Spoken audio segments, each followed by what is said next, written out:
Et hop, aujourd'hui on est mercredi, c'est l'avant-dernier jour des oraux, ce qui veut dire que demain c'est le dernier oral. Tu l'as vu dans le titre, plus qu'un oral, incroyable. Non, faut que j'arrête de dire incroyable. Vous m'avez fait remarquer dans les commentaires que j'ai très souvent le mot incroyable, et c'est vrai, c'est un tic que j'ai eu, je pense, à cause de regarder Zerator trop souvent. Enfin bref, du coup, voilà, je vais essayer de changer mon langage. Donc bref, donc qu'est-ce qui s'est passé dernièrement? La dernière vidéo, elle date de lundi, je crois. C'était juste présentation des trucs de l'Insta. Il me semble que j'avais fait aucune épreuve orale pour l'instant. Qu'est-ce que j'ai eu pour l'instant? On sait qu'à Minpon, on en a 5 des épreuves. Alors pour ceux qui s'en souviennent pas, des fois qu'il y en a qui arrivent sur cette vidéo parce qu'il y a marqué plus qu'un oral et peut-être que cette vidéo va marcher, je ne sais pas. Donc en gros, pour vous situer, j'étais admissible à CCP, Minpon, Centrale. J'ai passé les oraux, j'ai déjà passé l'entretien des arts, je vais en parler après. J'ai passé les oraux de CCP, ça dure 2 jours. J'ai passé les oraux de Centrale la semaine dernière. Et là, c'est les oraux de Minpon. En sachant que si tu es admissible à Minpon et Mintelecom, tu passes seulement ceux de Minpon et Mintelecom reprend les notes pour leur faire leur classement. Du coup, quelles ont été les premières épreuves? Alors tu sais qu'à Minpon, on en a 5. On a TP de physique, on a maths, on a physique, on a anglais, on a français. J'ai tout eu sauf la physique pour l'instant. Comment ça s'est déroulé déjà? Déjà, ça a commencé jeudi. À quelle heure? À 10h, je crois. Donc déjà, non, du coup, pas du tout. Non, ça finit jeudi, j'ai des conneries. Ça a commencé lundi à 10h. J'avais anglais. Sur quoi c'était mon épreuve de base? C'était sur un texte qui parlait de... Attends, de quoi ça parlait déjà? Damn it. Ah, je m'en souviens plus, attends. Si, attends, j'avais fait un... Oui, voilà. Ça parlait de thinkering. Thinkering. Donc, l'action de thinkering. Tu vois, ça fait penser à think, penser. En gros, de quoi ça parlait? Ça disait qu'il y a des écoles aux États-Unis où les enseignants, dans les écoles primaires, enfin non, c'est écoles élémentaires, dans les écoles élémentaires, ils laissaient les enfants faire, enfin choisir leurs activités à certains moments de la journée. Par exemple, voilà, c'était des activités, c'était le Thinkering Time, en gros. Et en gros, ils choisissaient ce qu'ils voulaient. Alors tu peux te dire, oh, mais je sais pas, ils vont faire de la merde, ils vont des trucs nazes. Non, ils avaient une imagination, une créativité, les poussaient à l'extrême. Ils disaient, tu fais ce que tu veux. Il y en a, ils se sont dit, bah, je vais construire un bateau.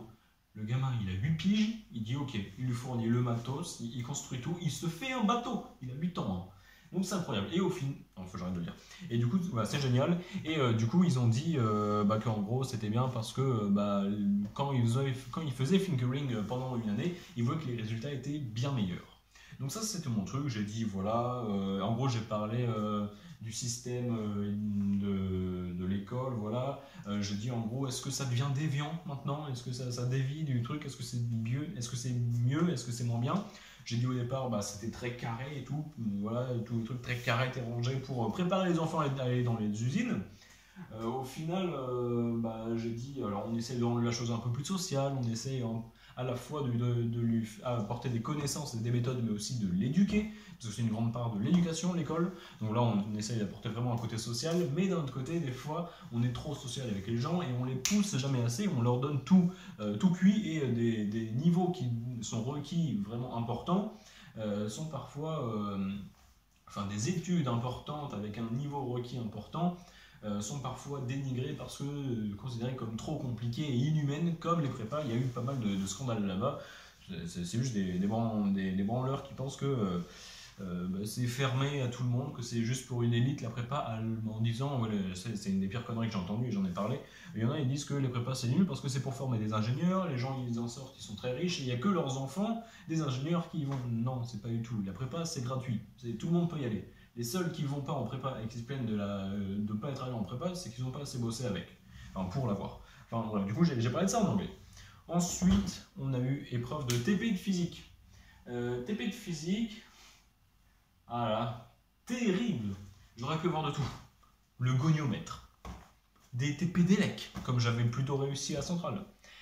Non, j'ai eu de l'optique. Je me dis, mais l'optique c'est gratuit. T'as 4 formules, les lois de Descartes, des lentilles minces et tout.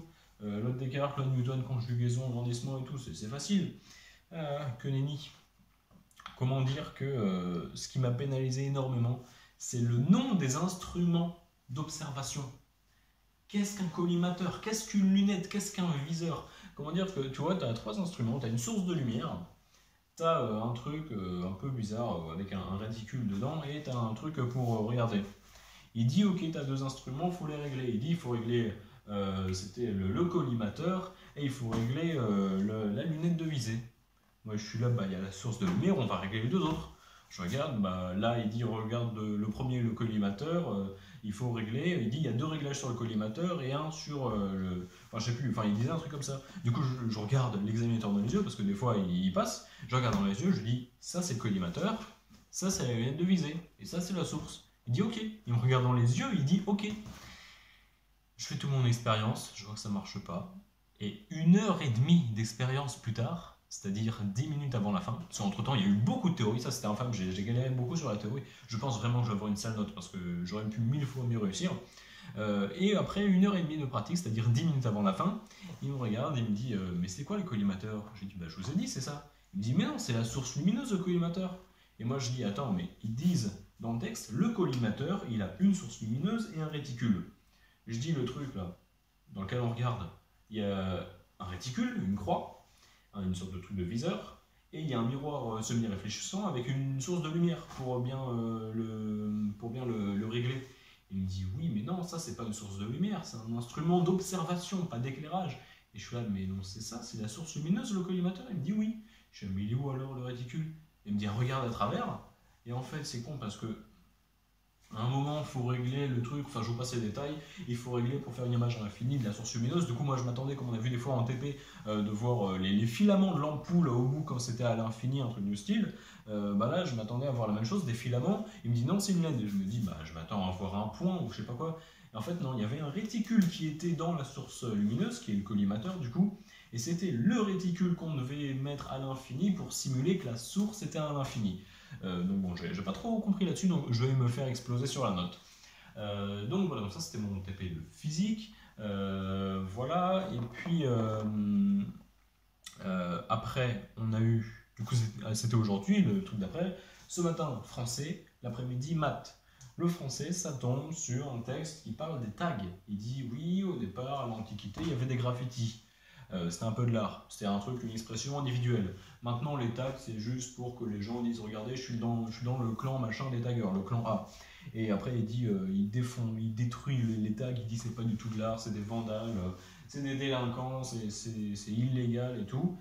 Du coup, j'ai fait un plan en mode la liberté d'expression, est-ce que elle est, est-ce que c'est en gros, est-ce que ça part en couille ou quoi, pour parler crûment.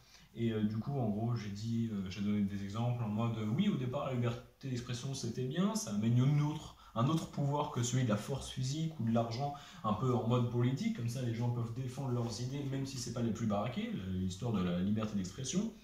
Mais d'un autre côté, comme pour chaque pouvoir, chaque force, chaque liberté, il y a toujours des abus. Et j'ai dit, voilà, il y a des abus, machin, c'est pas bien. Il y en a qui en profitent trop, sous couvert de liberté d'expression, qui se permettent de dire des grosses conneries. Et surtout, en troisième partie, j'ai dit, il y a aussi des conflits d'intérêts avec liberté. Par exemple, il y en a, ils pensent que les libertés d'expression, ils peuvent dire ce qu'ils veulent. Et ils disent ce qu'ils veulent, et du coup, tout le monde doit avoir raison. Et si une autre personne exprime sa propre liberté d'expression, il dit non, t'as pas le droit de penser ça. Il prône la tolérance sans tolérer les autres. Je sais plus quoi, j'avais parlé des véganes extrémistes, tu sais, le 0,1% qui fait parler plus que tout le reste, et qui dévalorise une noble cause à la base. Et voilà, ce genre de personne qui dit il faut être tolérant, machin, on est ouvert à tout, machin, il faut penser que les animaux c'est les meilleurs. Tu dis moi j'aime la viande, ils vont t'insulter de personnes méchantes parce qu'on veut pas se faire démonétiser. Donc voilà, donc j'ai parlé de ça et puis au final l'examinateur, tu vois, je me suis dit si l'examinateur c'est genre une femme de 60 ans ou je sais pas quoi, faut que je fasse dans des références culturelles anciennes, genre des fraudes ou je sais pas quoi, je n'ai aucune connaissance là-dessus. Là, c'était un mec qui devait avoir 25 ans. Ah bah là, j'ai pu parler des trucs pas actuels en mode ce qui s'est passé aux États-Unis parce que j'ai vu dans le rapport qu'il fallait surtout pas parler de ça. Du coup, j'ai parlé un peu des trucs voilà, plus d'actualité, des trucs qui sont passés récemment ou en général dans les dernières décennies. Donc voilà, j'ai essayé de rester avec, voilà, pas de données. J'avais pas inventé des arguments des auteurs que je connais pas ou je connais que dalle. Non, je dois illustrer mes arguments avec des exemples, bah, je vais parler de ce que je sais, tu vois. Donc voilà, je pense m'en être pas trop mal sorti. Bon, j'ai vu que dans mon développement, moi-même, je m'embrouillais et ça voulait pas, c'était pas totalement cohérent, mais voilà, au moins j'ai essayé de faire un truc propre. Et puis après, pendant l'entretien, il a parlé, il posait des questions, je répondais, j'ai essayé de montrer que j'étais intéressé, voilà, il me demandait quand est-ce qu'une œuvre d'art, enfin quand est-ce qu'un objet est considéré comme œuvre d'art. J'ai dit, bah c'est pas tant la nature de l'objet qui fait que c'est une œuvre d'art, c'est plus la perception que les gens en ont, mais aussi c'est l'histoire de l'auteur de cette œuvre, et surtout si des gens se prennent la peine de chercher qu'il y ait une réflexion. J'ai dit par exemple, s'il y a une tasse sur la table, bah, si c'est juste dans je sais pas, dans un bâtiment ou dans une salle de classe, bah, ça va juste être une table enfin, une tasse sur une table. J'ai dit par exemple, par contre, si c'est Picasso, quelqu'un qui avait fait plein de trucs, qui a posé sa tasse pardon, sur la table, des gens vont se dire what the fuck, c'est Picasso, ça veut dire quelque chose, ça veut dire ça, ça, ça.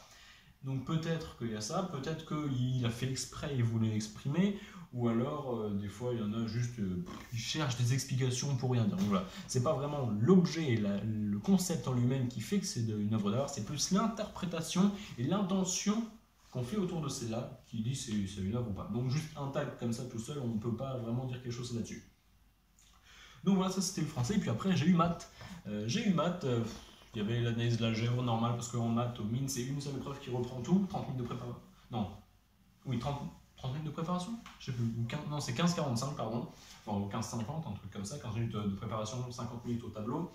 Première question, c'était AN, donc un élément qui vaut l'intégrale de 1 plus l'infini, de 1 sur cosinus hyperbolique de t puissance n. Donner un équivalent de AN. Alors j'ai fait plein de trucs, j'ai montré l'intégrabilité, j'ai fait théorème de convergence dominée qui était faux à une hypothèse près. J'hésitais entre convergence uniforme et convergence simple. J'ai dit convergence uniforme, j'ai voulu la prouver, on a montré que c'était faux. Du coup en fait le théorème c'était juste simple. Genre quand j'écrivais, l'hypothèse c'était là, c'est simple ou uniforme. Il me semble que c'est uniforme, je mets en fait c'était l'autre. Enfin bref, juste une petite erreur con comme ça. Sinon ça va, j'ai pas trop fait de la merde. Puis après c'était un endomorphisme tel que donc l'espace vectoriel c'était R3, et puis c'était un endomorphisme U tel que U cube égale U carré, donc on a un polynôme scindé, c'est x carré facteur de x moins 1, c'est un polynôme annulateur de U, et ensuite c'était montrer que le commutant de U, donc c'est-à-dire tous les endomorphismes qui commutent avec U, en gros tous les endomorphismes, si on note V tel que V rond U égale U rond V, donc ça c'est le commutant de U, déjà montrer que c'est un sous-espace vectoriel, ça va, pas trop de soucis, même pas du tout. Et puis après, donner sa dimension. Alors il fallait distinguer les cas. D'abord on regardait si c'était diagonalisable, on avait deux racines, 0 et 1, je me suis trompé à un moment dans le sens d'inclusion entre les valeurs propres de l'endomorphisme et les racines d'un polynôme annulateur, j'ai inversé l'inclusion. Mais en gros, au final, ça va, j'ai plutôt bien réussi. Tu montrais que c'était semblable à une matrice diagonale. Donc, si c'est commun que le produit des matrices communes, donc tu mettais ABC de GHI pour l'endomorphisme qui appartient au commutant de U.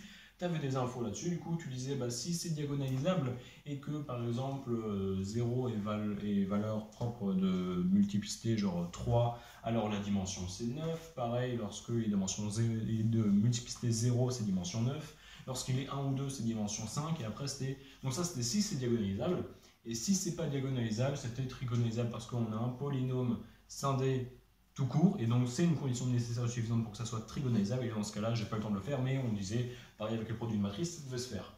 Donc ça, c'était tous mes exercices qui s'est passé. Demain, c'est physique, donc ce soir, là, je vais pas mal réviser les questions de cours, parce que si c'est des questions de cours, ça peut être chiant sur ce que c'est, donc voilà, je vais pas mal réviser ça, mais sinon c'est pas toutes les infos, parce que je ne vais pas vraiment cacher, j'ai dit sur Insta, pour la plupart, on a de plus en plus, ça arrive petit à petit, les notes de centrale. Alors CCP ce sera le 24, je crois bien, donc c'est pas tout de suite, c'est le 24 que tout est donné.